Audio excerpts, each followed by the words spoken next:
नमस्कार, आप देख रहे हैं कच्चा चिट्ठा और मैं हूं आपके साथ राजप्रीत कौर। कांग्रेस नेता राहुल गांधी एक बार फिर से सुर्खियों में हैं क्योंकि वो इतने ज्यादा कंफ्यूज रहते हैं कि कोई फैसला ले ही नहीं पाते हैं। अब फिर से राहुल गांधी एक ऐसी ही कंफ्यूजन में फंस गए हैं जिससे वो बड़े परेशान नजर आ रहे हैं। लोकसभा चुनाव में अब कुछ ही महीने का वक्त बचा है और कांग्रेस अभी कंफ्यूजन की स्थिति में है। मंथन इस बात पर चल रहा है कि राहुल गांधी भारत जोड़ो यात्रा के दूसरे चरण पर निकले या फिर लोकसभा इलेक्शन के लिए सीटों और उम्मीदवारों पर फोकस किया जाए। क्या है पूरा मामला और कैसे कांग्रेस इस वक्त चारों तरफ से घिरी हुई नजर आ रही है, इसी का पूरा कच्चा चिट्ठा खोलेंगे। कंफ्यूजन की स्थिति में कांग्रेस, राहुल गांधी पर बड़ी जिम्मेदारी। क्या फिर यात्रा पर निकलेंगे राहुल?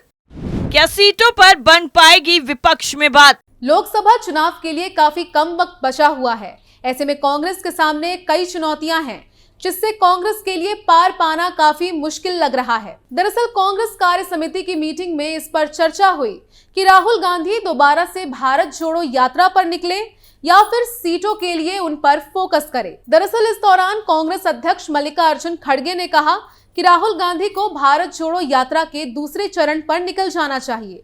ये यात्रा पूर्वी भारत से पश्चिम भारत तक निकालने का प्लान है। उनके अलावा कई नेताओं ने दोहराया कि ये यात्रा जल्द ही शुरू करनी चाहिए।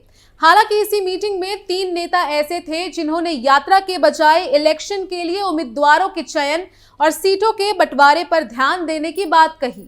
इन नेताओं में मुकुल वासनिक, केरल के विधायक रमेश चिन्निथाला और त्रिपुरा के विधायक सुदीप रॉय बर्मन शामिल हैं। इन लोगों ने कहा कि लोकसभा चुनाव के लिए वक्त कम ही बचा है। ऐसे में राहुल गांधी को यात्रा के बजाय चुनाव पर फोकस करना चाहिए। दरअसल राहुल गांधी की यात्रा के लिए तैयारियां चल रही है। कांग्रेस सूत्रों का कहना है कि ये यात्रा पूर्वोत्तर भारत से शुरू होगी और इसे पूरी तरह पैदल मार्च के तौर पर नहीं निकाला जाएगा बल्कि हाइब्रिड होगी। कहा जा रहा है कि ये यात्रा अरुणाचल प्रदेश, मिजोरम या फिर पूर्वी असम के किसी इलाके से शुरू हो सकती है। कार्य समिति की मीटिंग के बाद महासचिव केसी वेणुगोपाल ने बताया कि बिना किसी देरी के पार्टी इलेक्शन मोड में जाएगी। इसके अलावा जल्द ही उम्मीदवारों का सिलेक्शन भी शुरू हो जाएगा। मीटिंग में मल्लिकार्जुन खड़गे ने 3 राज्यों की हार से सबक सीखने की बात भी कही। उन्होंने कहा कि जो गलतियां इन चुनावों में हो गई हैं, उन्हें दोहराया नहीं जाएगा। राम मंदिर उद्घाटन के लिए कांग्रेस को न्योता। कांग्रेस कार्य समिति में इस बात पर भी चर्चा हुई कि खड़गे और सोनिया गांधी को राम मंदिर उद्घाटन के लिए आमंत्रण मिला है। इस बारे में भी जब सवाल पूछा गया तो केसी वेणुगोपाल ने कहा, आप इसके बारे में जानते हैं कि पार्टी का इस मामले पर क्या स्टैंड है। 22 जनवरी को आप जान जाएंगे कि वहां कौन जा रहा है। उन्होंने हमें न्योता दिया है, हम इस आमंत्रण के लिए धन्यवाद देते हैं। दरअसल कई सालों के इंतजार के बाद अयोध्या में प्रभु श्री राम का भव्य मंदिर बनकर तैयार हो रहा है। 22 जनवरी को रामलला की प्राण प्रतिष्ठा होगी। प्राण प्रतिष्ठा का कार्यक्रम 16 जनवरी से शुरू हो जाएगा। कांग्रेस ने अयोध्या में राम मंदिर के प्राण प्रतिष्ठा समारोह में पार्टी के शीर्ष नेताओं के शामिल होने या ना होने के बारे में अपना रुख स्पष्ट नहीं किया। हालांकि पार्टी ने कहा कि वो निमंत्रण के लिए आभारी है। श्री राम जन्मभूमि तीर्थ क्षेत्र ट्रस्ट की ओर से मंदिर उद्घाटन के लिए देश भर में आमंत्रण भेजा गया है, जिसमें साधु संत, राजनीतिक दल और फिल्मी जगत से जुड़े हुए लोगों का नाम शामिल है। सूत्रों ने बताया कि श्री राम जन्मभूमि तीर्थ क्षेत्र ट्रस्ट ने कांग्रेस अध्यक्ष मल्लिकार्जुन खड़गे, पार्टी की पूर्व प्रमुख सोनिया गांधी और लोकसभा में पार्टी के नेता अधीर रंजन चौधरी को 22 जनवरी को उत्तर प्रदेश के अयोध्या में राम मंदिर के प्राण प्रतिष्ठा समारोह के लिए आमंत्रण किया है। वहीं मंदिर सूत्रों ने बताया कि ट्रस्ट की ओर से कांग्रेस के राष्ट्रीय अध्यक्ष खड़गे, गांधी और चौधरी को व्यक्तिगत रूप से निमंत्रण भेजा गया था। इसके अलावा ट्रस्ट ने उद्घाटन में शामिल होने के लिए पूर्व प्रधानमंत्रियों मनमोहन सिंह और HD देवगौड़ा को भी आमंत्रित किया है। सूत्रों ने कहा कि निमंत्रण ट्रस्ट से जुड़े लोगों के एक प्रतिनिधि मंडल द्वारा दिया गया है। उन्होंने कहा कि आने वाले दिनों में अन्य विपक्षी नेताओं को भी निमंत्रण भेजे जाने की संभावनाएं हैं। कांग्रेस के खिलाफ मोर्चा। जनता दल यूनाइटेड के सांसद सुनील सिंह पिंटू ने कांग्रेस पार्टी और राहुल गांधी को निशाने पर लिया है। उन्होंने कहा कि जेडीयू प्रमुख और बिहार के मुख्यमंत्री नीतीश कुमार की मेहनत एवं कोशिश से इंडी गठबंधन है। उन्होंने कहा कि नीतीश कुमार प्रधानमंत्री की रेस में नहीं है और ना ही वो किसी से नाराज हैं। सुनील सिंह ने कहा कि 19 दिसंबर 2023 को हुई इंडी गठबंधन की बैठक में सिर्फ चाय और बिस्किट ही परोसी गई। पहले बैठक में चाय समोसे दिए जाते थे और अब ये चाय बिस्किट तक सिमट गई। उन्होंने कांग्रेस पर तंज कसते हुए कहा कि कांग्रेस ने खुद ही कहा कि अभी उसके पास फंड की कमी है।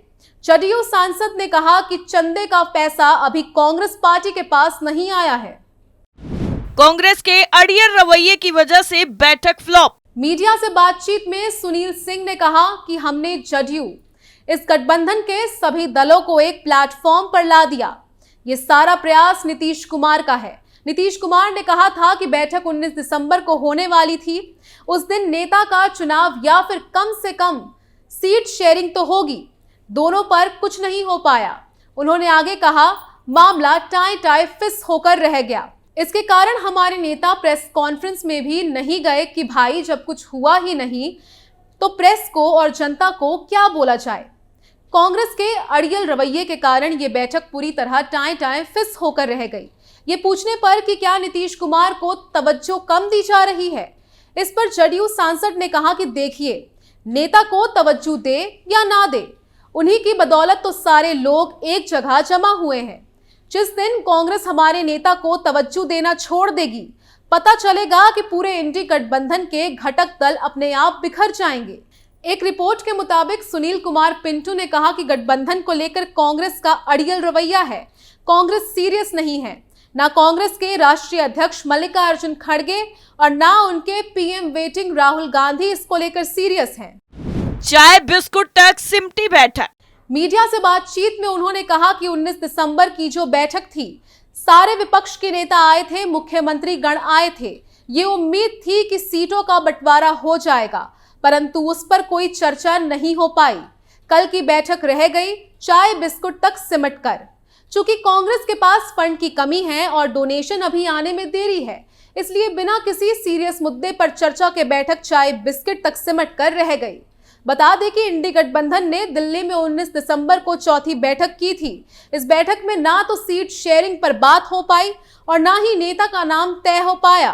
ये जरूर हुआ कि ममता बनर्जी की तृणमूल कांग्रेस टीएमसी ने मल्लिकार्जुन खड़गे का नाम गठबंधन के नेता और प्रधानमंत्री पद के उम्मीदवार के तौर पर उछाल दिया। इसके अलावा तृणमूल कांग्रेस ने प्रियंका गांधी वाड्रा को उत्तर प्रदेश के वाराणसी से प्रधानमंत्री नरेंद्र मोदी के खिलाफ चुनाव लड़ने की सलाह भी दे डाली।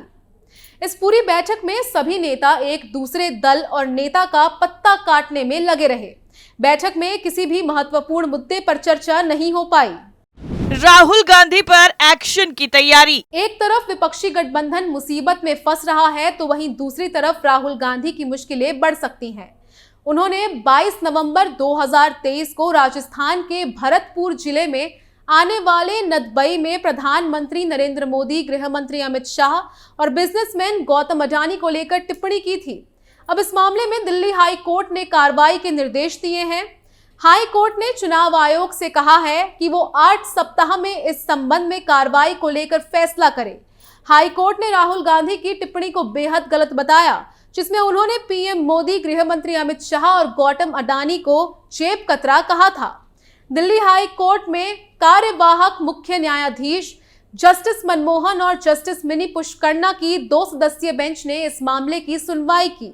इसमें चुनाव आयोग की तरफ से पेश हुई अधिवक्ता सुरुचि सूरी ने बताया कि राहुल गांधी को उनकी टिप्पणी को लेकर 23 नवंबर को शो कॉज नोटिस जारी किया गया था। इसका जवाब उन्हें 25 नवंबर तक देना था, लेकिन राहुल गांधी ने नोटिस का जवाब तक नहीं दिया।